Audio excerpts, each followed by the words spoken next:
নারায়ণগঞ্জ আওয়ামী লীগ নেতা জি কে শামীমকে আটক করেছে র্যাব।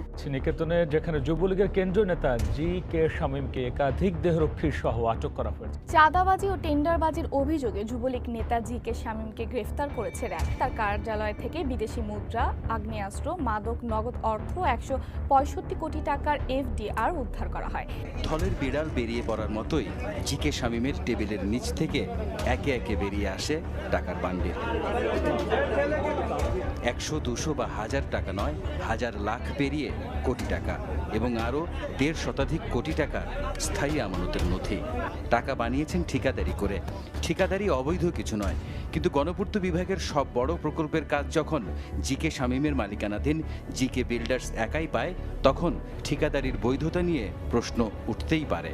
তার দপ্তর থেকে পাওয়া নথিপত্রে দেখা যাচ্ছে ২৫০০ কোটি টাকার ১৬টি সরকারি প্রকল্পের কাজ করছে জি কে বিল্ডার্স।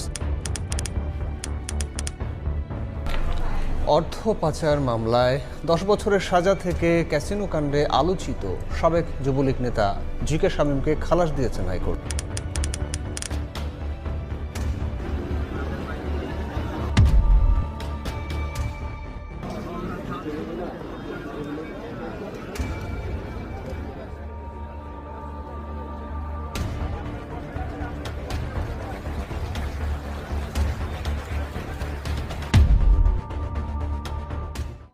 দেখে শুনে ভোট দিন, গডফাদার মুক্ত বাংলাদেশ বুঝে নিন।